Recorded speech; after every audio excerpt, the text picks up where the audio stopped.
Et salut les devs.net et bienvenue dans cette vidéo sur les design patterns, où est-ce que dans cette vidéo on va parler du design pattern interpréteur ou comment tu peux interpréter un langage, voire une syntaxe que tu aurais développé, dont tu aurais éventuellement besoin. Bref, avant d'en dire plus, si tu aimes ce que je fais et que tu veux soutenir mon travail, n'hésite pas à mettre ton pouce vers le haut sous la vidéo et tu peux également t'abonner à ma chaîne. Tu restes totalement libre ou non d'activer les notifications pour être prévenu dès que je poste une nouvelle vidéo. Si tu veux plus de contenu autour des techno.net, n'hésite pas à te rendre sur ma plateforme htsounding.com. Tu trouveras l'intégralité de mes cours en VOD disponibles à l'achat ou à l'abonnement directement sur ma plateforme. D'avance, je te remercie de ton soutien. Alors, quel est ce pattern interpréteur? En fait, c'est relativement simple dans la logique. Tu vas créer une grammaire, quelque chose que tu veux définir comme étant interprété, et donc tu vas mettre en place un pattern permettant de le comprendre. En gros, ici, je vais créer une nouvelle classe qui va être l'interpréteur. Alors, en l'occurrence, ce qu'il faut définir de prime abord, ça va être de définir une syntaxe, une grammaire que tu veux analyser et que tu veux que ton code parse pour faire un traitement en particulier. Ça a beaucoup d'usages. Par exemple, si tu fais un moteur de règles, ça m'est déjà arrivé de l'utiliser dans un moteur de règles comptable, en gros, tu vas décortiquer la syntaxe, la formule de la règle comptable pour appliquer divers calculs et diverses formules à appliquer sur un élément ou sur un ensemble de comptes pour avoir un résultat comptable. Et par exemple, pour un cas qui est très facilement compréhensible pour la totalité d'entre nous, et c'est celui-ci que je vais choisir, on va faire l'interprétation d'une syntaxe qui va te permettre de faire une coloration syntaxique de tes messages. Alors par exemple, aujourd'hui, on a le Markdown qui peut être interprété. Moi, je vais remonter à une époque un peu plus ancienne où est-ce qu'on avait le code PHPBB pour les forums, en fait, où est-ce qu'on avait une syntaxe un peu particulière. En gros, ce que j'ai envie, c'est que dans ma console, si j'écris color est égal à red et que je fais texte en rouge, comme ceci, en gros, ce qui est entre la balise color égale red et color avec un slash fermant soit écrit en rouge. Et par exemple, on va rajouter upper comme ceci et à faire texte en majuscule slash upper. En gros, dans l'idée, on va utiliser les capacités natives de la console, c'est d'aller analyser cette phrase-là pour avoir en résultat dans ma console ce texte-là en rouge, pas en rouge d'ailleurs, ce texte-là en rouge et ce texte-là en majuscule. Donc pour faire ça, on va devoir créer plusieurs objets. Tout d'abord, on va devoir créer une classe de base abstracte qu'on va appeler ici l'expression. Alors, classe expression. Alors d'avance, ça n'a rien à voir avec la classe expression du framework, même si ça s'en rapproche parce qu'au final, expression du framework va interpréter ta lambda, mais la classe qu'on crée ici est beaucoup moins complexe que celle qu'il y a dans le framework. Je ne vais pas m'étendre là-dessus, je l'ai déjà traité dans mon cours sur Link, comment interpréter les expressions, les créer et ainsi de suite, et je le traite aussi dans mon cours avancé en C#. Si ça t'intéresse de nous rejoindre, n'hésite pas à me contacter pour en savoir plus. Il s'agit d'un cours en live dispensé par Zoom de 2 ou 3 jours selon le groupe et selon ce qu'on a envie de couvrir comme sujet, donc n'hésite pas à me contacter si tu veux en savoir plus là-dessus, je ferme la parenthèse. Dans cette expression, on va avoir une méthode, alors moi ici j'en fais une classe abstraite, pour être certain qu'on puisse en hériter et qu'on soit obligé de redéfinir ça. J'aurais pu aussi en faire d'ailleurs une interface, et donc on va avoir une méthode ici qui va être par exemple interprète, et en gros, pour interpréter quelque chose, il va nous falloir un contexte. Donc ici, on va avoir un contexte interprété. Alors c'est important parce qu'en fait, ce contexte, on va le définir. Ici, par exemple, contexte. Alors, contexte, c'est un peu trop générique d'ailleurs comme nom. On va l'appeler PHPBB contexte. Allez, on va se le jouer à l'ancienne pour ceux qui ont connu éventuellement ces forums-là. Donc, en gros, on va avoir dans ce contexte deux éléments qui nous intéressent nous parce qu'on a fait une interprétation d'une chaîne de caractères. On va avoir une chaîne en entrée et on va avoir, sans trop de surprise, une chaîne en sortie. Donc dans l'idée, on va créer des classes d'expression qui vont interpréter un contexte, qui vont à partir d'une valeur en entrée, produire une valeur en sortie, et éventuellement retravailler la chaîne d'entrée pour qu'on évite d'avoir à la retravailler X fois. Prenons l'exemple le plus simple à comprendre, on va créer une classe qui va être le plain text expression. En gros, cette classe va hériter d'expressions. On va donc l'implémenter, donc je suis obligé de faire une interprète du PHPBB contexte. Et la seule chose qu'elle va faire, c'est qu'elle va définir l'output du contexte comme étant l'input qu'on a en entrée. Donc, en gros, c'est comme si ici je faisais du texte neutre. Donc en fait, cette zone-là, je veux la retranscrire en tant que telle dans ma sortie, donc dans l'output. Donc si j'ai en input texte neutre et que le reste est déjà traité, je vais simplement le rajouter dans l'output. Ok, jusque-là, c'est pas compliqué à comprendre.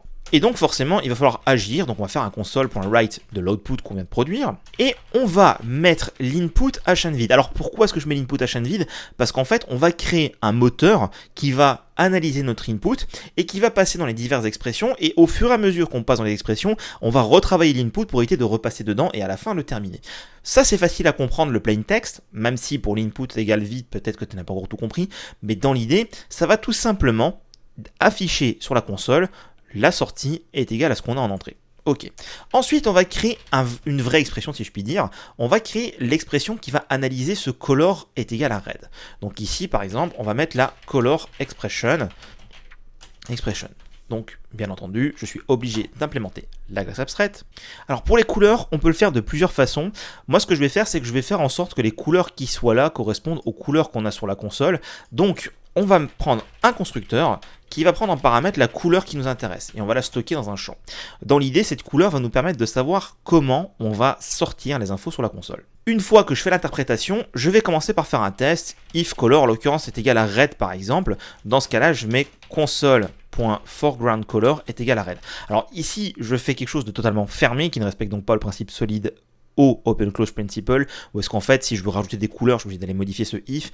J'ai pas envie de complexifier l'exemple parce que sinon il faudrait faire une analyse syntaxique de la couleur qui est là pour déterminer quelle est la propriété de l'énumération et faire un try parse d'énum. Bref, c'est des cas plus avancés et j'ai pas envie de perdre de temps là-dessus. Donc, on va considérer qu'on ne gère qu'une seule couleur, qui est ma couleur d'exemple, rouge. Donc, si la couleur est égale à rouge, je passe la console en rouge. Jusque-là, pas de problème. Ensuite, forcément, ici, je vais devoir récupérer tout ce bloc-là pour aller extraire le texte qui est au milieu qui est ici et enlever les balises par la suite. Donc pour ça, je ne vais pas avoir trop le choix. Je vais passer par une expression régulière. Donc ici, je ne vais pas faire l'affront de la recopier, mais simplement, on va avoir color est égal, on veut n'importe quelle couleur.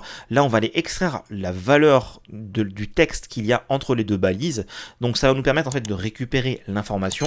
On va tester si c'est un succès. Dans ce cas-là, l'output est égal à la valeur extraite du groupe qui est ici. En fait, c'est bien le texte que j'ai envie de sortir. Le reste, c'est une histoire de contexte. Jusque-là, pas de problème. Donc forcément, je vais l'afficher. Alors, remarquez ici que je ne fais que du console.write parce que je n'ai pas envie que chaque fois que je traite une information, je retourne à la ligne. Je n'ai pas non plus géré le retour à la ligne dans mon expression, mais l'interpréteur pourra le faire également. Et une fois que j'ai écrit sur la console ce que j'avais à faire, je vais faire un console.resetColor. Parce que oui, en l'occurrence, une fois que j'ai interprété que c'était bien en rouge et que j'avais extrait une valeur, et que donc je l'ai défini de l'écrire en rouge, que j'ai extrait l'information, ici j'aurais pu aussi extraire la couleur dans l'interpréteur éventuellement, mais je vais le faire plus tard, j'affiche directement sur la console la valeur et je redéfinis la console. Ensuite, forcément, il va falloir que je supprime de la chaîne d'entrée tout ce bloc-là pour pas qu'il soit traité une seconde fois. Donc pour ça, on va faire context.input est égal à regex.replace dans cet input de cette regex. Je veux le remplacer par une chaîne vide et je vais garder la même option qui est ici, à savoir d'ignorer la casse comme ceci. Alors là, j'ai juste oublié une virgule comme ceci. Donc dans l'idée, que fait cet interpréteur ? Il va, à partir de la couleur qu'il a reçue en paramètre, déterminer la couleur de la console, aller extraire l'information qu'il y a entre les balises color pour aller le définir, l'écrire sur la console, réinitialiser la couleur et après remplacer toute cette balise et son contenu par chaîne vide dans l'input. En fait, tu remarqueras que je construis l'output petit à petit, que je écrit en l'occurrence sur la console. D'ailleurs ici l'output on aurait pu s'en passer, mais c'est pour te montrer comment tu peux stocker les valeurs que tu as traitées dans un output pour éventuellement les traiter a posteriori, notamment par exemple si tu fais un calcul et que du coup tu veux stocker le résultat, il faut bien le faire véhiculer d'un interpréteur à l'autre pour que ton résultat soit enrichi, même si moi ici je l'écris directement et donc je n'aurai pas besoin de le stocker dans le pattern de base, tu vas avoir envie de le stocker pour le véhiculer d'un élément à l'autre. Et après l'input que j'ai eu, en fait il faut que je le simplifie pour ne pas retraiter x fois la même règle. Maintenant on va faire le dernier interpréteur, donc public class upper interpréteur, en fait c'est upper expression, donc ici il hérite de expression, j'implémente la classe abstraite, en fait ça va être la même logique qu'ici, sauf que je vais reprendre ce bloc là, en fait au lieu d'avoir color est égal à quelque chose, je vais simplement avoir ici upper, et donc upper à cet endroit là, dans l'idée, alors ici attention, il faut que l'accolade fermante soit traitée comme étant un caractère particulier, donc fasse partie de l'élément. Dans l'idée, je vais simplement avoir cette valeur. Donc ici, je vais le faire pour un toUpper, pour aller l'écrire en majuscule dans la console. Et après, je vais aller remplacer ce upper ici dans l'input de base. Donc comme tu le vois, on a créé plusieurs expressions. Maintenant, il va me falloir créer un PHPBB interpréteur. En fait, ça va être grosso modo la classe qui va définir comment je dois interpréter toute une chaîne de caractères. En gros, ça va être la classe de base, donc j'ai même pas besoin de celle-là d'ailleurs, ça va être la classe de base que va consommer l'utilisateur de mon interpréteur. Donc on va exposer une méthode, interprète, et ici en l'occurrence, on va avoir une chaîne de caractères.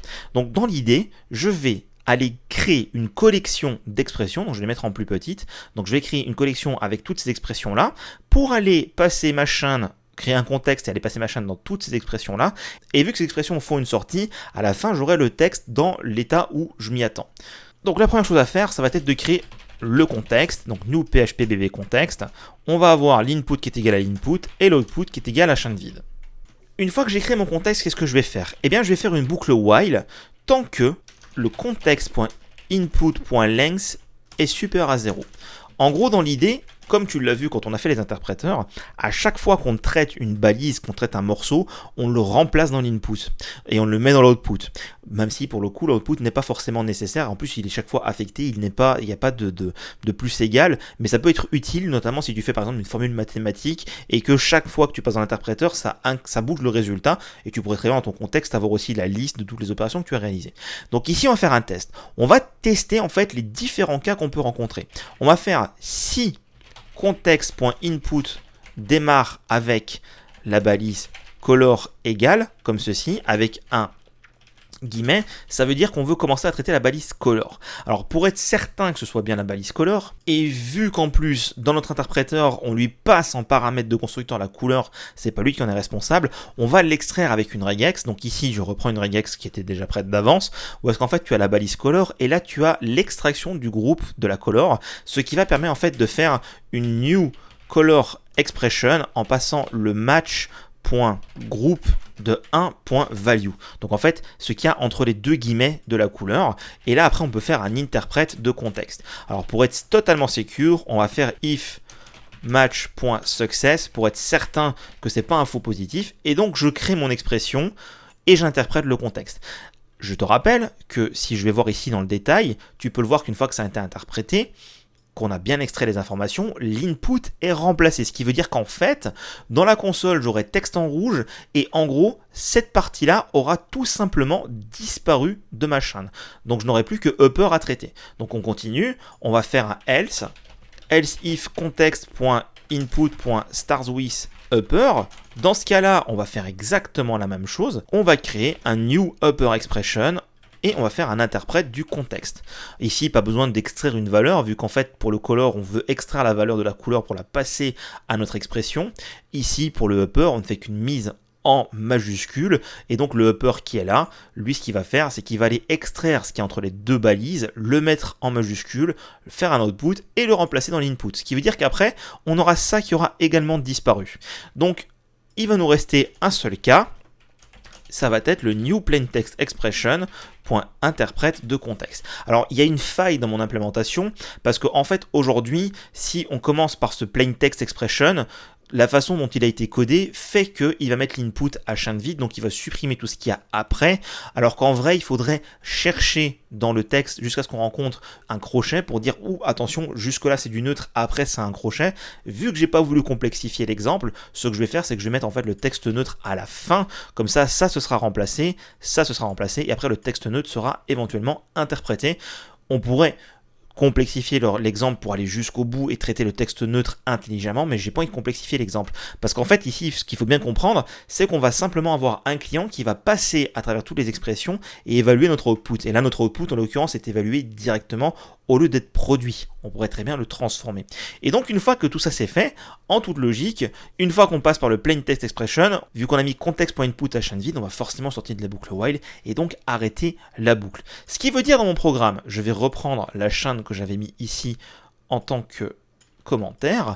Donc là, je vais mettre l'expression que je veux parser. Une fois que j'ai ces expressions, je vais faire un new PHPBB interpréteur texte.interprète de l'expression. Si tout se passe bien et que je lance mon application, je vois bien texte en rouge, texte en majuscule et texte neutre, parce qu'en fait mon expression a été interprétée. Donc ça a été transformé en ça par mes différents interpréteurs. Alors je sais que c'est une démo qui paraît un peu complexe, mais au final c'est pas très compliqué, il suffit juste de créer différentes classes qui sont capables d'analyser une grammaire. En fait, cette grammaire va être définie en fonction de ce que tu vas vouloir traiter. Donc moi ici, c'est depuis une chaîne de caractères en PHP BB, avec ce code, je veux produire une autre chaîne de caractères, même si l'output, dans mon cas, est totalement dispensable, vu que j'écris directement sur la console, mais en tout cas, tu peux très bien te servir d'une variable d'entrée et d'une variable de sortie, et la variable de sortie, tu vas la stocker dans ton contexte pour pouvoir l'exploiter dans les différents interpréteurs. Ensuite, tu crées une classe de base qui te permet d'interpréter ce contexte-là, et tu fais autant d'expressions que tu as à parser de types de règles dans ta formule, dans ta grammaire, et après tu vas créer finalement un interpréteur global qui va se charger d'enchaîner les différents appels à tes différents interpréteurs en fonction du contexte, où tu pourrais d'ailleurs tout simplement après les passer directement ici sans faire. Là ici moi j'ai dû faire ça parce que j'ai extrait la couleur directement au niveau du client, mais après tu peux directement dire j'appelle mes 3 expressions et je les passe dedans pour voir jusqu'où je vais tourner. Dans ce cas là il faudrait bien entendu un petit peu enrichir le plain text expression. Bref, c'est assez flexible dans l'idée, c'est juste quelque chose qui te permet d'interpréter une grammaire et de produire un résultat à partir d'une valeur en entrée, éventuellement de faire véhiculer les informations. C'est assez puissant, ça peut être assez pratique à utiliser dans des cas bien précis. J'avoue que c'est pas tous les 4 matins qu'on crée une nouvelle grammaire, un nouveau langage, un nouveau style de syntaxe qui doit être interprété, mais dans tous les cas, tu sais maintenant comment utiliser ce pattern interpréteur pour comprendre et traiter des grammaires particulières. J'espère que cette vidéo t'a plu. Dans tous les cas, si c'était le cas, n'hésite pas à lâcher ton pouce vers le haut sous la vidéo pour soutenir mon travail. N'oublie pas non plus de t'abonner à ma chaîne avec ou sans notif, ça m'importe peu. C'est juste ton abonnement qui m'aide beaucoup à être mieux référencé par YouTube. Et n'oublie pas que si tu veux plus de contenu autour des techno.net, je te renvoie sur ma plateforme htslearning.com où tu as tout mon contenu en VOD. Et d'ici là, je te dis à bientôt pour une prochaine vidéo autour des techno.net.